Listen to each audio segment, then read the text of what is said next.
भयंकर चक्रवाती तूफान दाना ओडिशा तट को पार कर गया है। भारतीय मौसम विभाग ने कहा है कि गुरुवार आधी रात से शुक्रवार सुबह तक तूफान का लैंडफॉल हुआ। लैंडफॉल की प्रक्रिया करीब 4 से 5 घंटे तक जारी रही।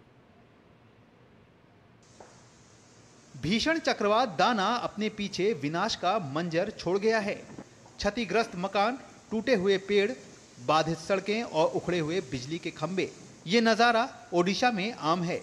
हालांकि पहले से तैयारियों का भी असर देखा जा रहा है, जिसके कारण जनहानि को तो पूरी तरह से रोक दिया गया। अब सामान्य स्थिति बहाल करने की कवायद चल रही है, जिससे जिंदगी फिर रफ्तार पकड़ सके। भीषण चक्रवात दाना ओडिशा के तटवर्ती जिलों केंद्रपाड़ा, भद्रक और बालेश्वर के कई हिस्सों में पहुंच चुका है। इसके असर से तेज आंधी और बारिश हो रही है। दाना चक्रवात ओडिशा में भितरकनिका राष्ट्रीय उद्यान और धामरा के बीच कल मध्य रात्रि के बाद पहुंचा। इसके असर से कई बड़े पेड़ और बिजली के खंभे उखड़ गए और कच्चे मकान नष्ट हो गए। प्रभावित क्षेत्रों में धान की फसल को भी नुकसान पहुंचा है। भीषण चक्रवात दाना अब धीमे धीमे कमजोर पड़ता जा रहा है। मौसम विभाग के मुताबिक चक्रवात दाना कमजोर होकर गहरे दबाव में बदल गया है। हालांकि प्रभावित इलाकों में भारी बारिश हो रही है। रेनफॉल जारी रहेगा। Heavy to very heavy rainfall अभी चल रहा है। Specially northern districts of Odisha, Baleshwar, Mayurbhanj, Bhadrak, Jajpur, Keonjhar और कोस्टल डिस्ट्रिक्ट वेस्ट बंगाल जैसे ईस्ट एंड वेस्ट मेदिनीपुर और एडजनिंग एरियाज। ओडिशा के मुख्यमंत्री मोहन चरण मांझी ने भुवनेश्वर में चक्रवात के बाद की स्थिति की समीक्षा की और प्रभावित जिलों के जिलाधिकारियों से दाना से हुए नुकसान का जायजा लेकर रिपोर्ट सौंपने को कहा है।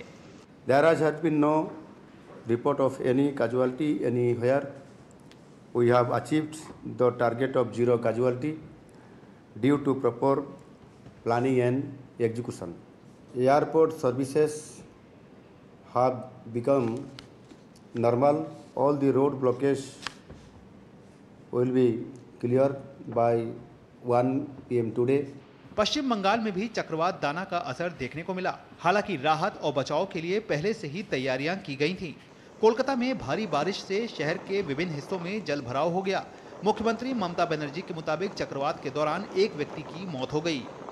हम सभी डीएम, एसपी, बीडीओ, एसडीओ व आपदा प्रबंधन विभाग का धन्यवाद करते हैं। हम लगातार डीएम से संपर्क में हैं और वे हम स्थिति से अवगत करा रहे हैं। हमने निचले इलाकों से 2,16,000 लोगों को निकाला है। राहत शिविर में सबके खाने पीने आदि की व्यवस्था की गई है। चक्रवाती तूफान दाना को लेकर सरकार ने युद्ध स्तर पर तैयारियां पहले से ही शुरू कर दी थीं। संभावित प्रभावों को कम करने के लिए पर्याप्त उपाय पहले से ही कर लिए गए थे, जिसकी वजह से जनहानि नहीं हुई। ब्यूरो इनपुट के साथ उर्मिलेश भट्ट की रिपोर्ट, डीडी न्यूज।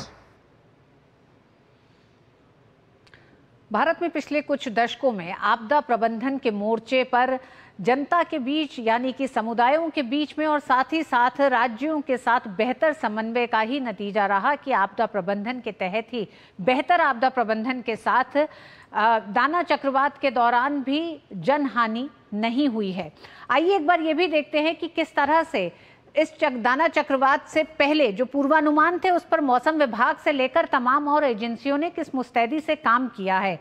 सैटेलाइट से निगरानी से किस तरह की मदद मिली। इसरो की सैटेलाइट से डेटा जुटाया गया और इस डेटा को जुटाने के बाद इसरो के कई सैटेलाइट आधुनिक उपकरणों के साथ डेटा जुटाने में लगे हुए थे और यही कारण है कि पूर्वानुमानों और चेतावनियों के लिए इस सैटेलाइट ने काम किया और उसकी मदद से स्थानीय लोगों को एक तरह से समय से पहले चेताया जा सका।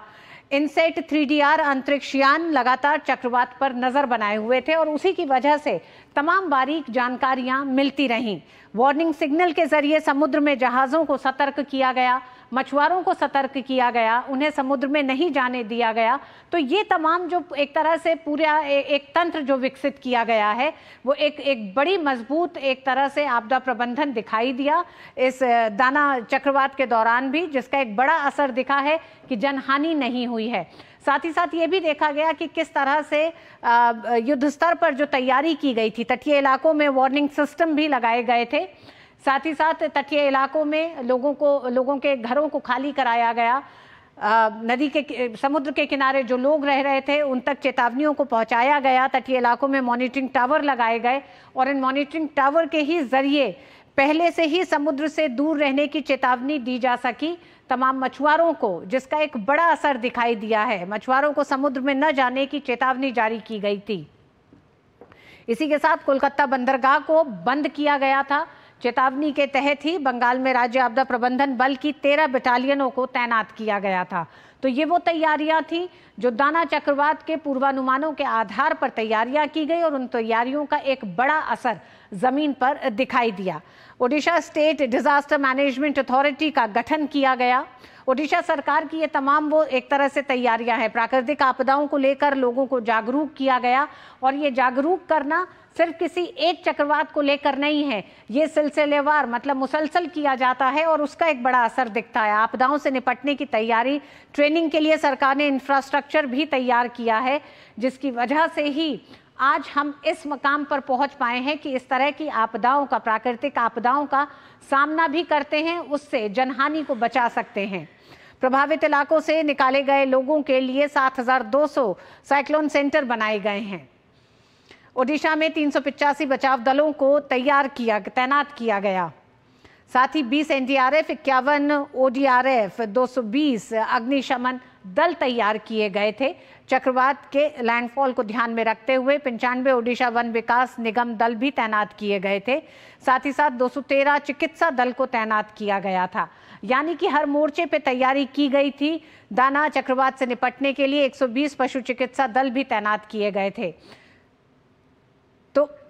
तो पूरे तरीके से एक तरह से मुस्तैदी की गई थी कि कैसे चक्रवात से निपटें और इसको निपटने में भारत ने एक लंबे समय से, यानी कि हम अगर प्राकृतिक आपदाओं का पीछे का रिकॉर्ड देखें तो हम पाते हैं कि किस तरह से जान माल के नुकसान से बचते हुए भारत आज इस पड़ाव तक पहुंच चुका है कि दाना चक्रवात, जो कि एक भीषण चक्रवात था, उससे आज की तारीख में किसी तरह की जनहानि नहीं हुई है। वक्त एक छोटे से ब्रेक का है। ब्रेक के बाद होंगी कुछ और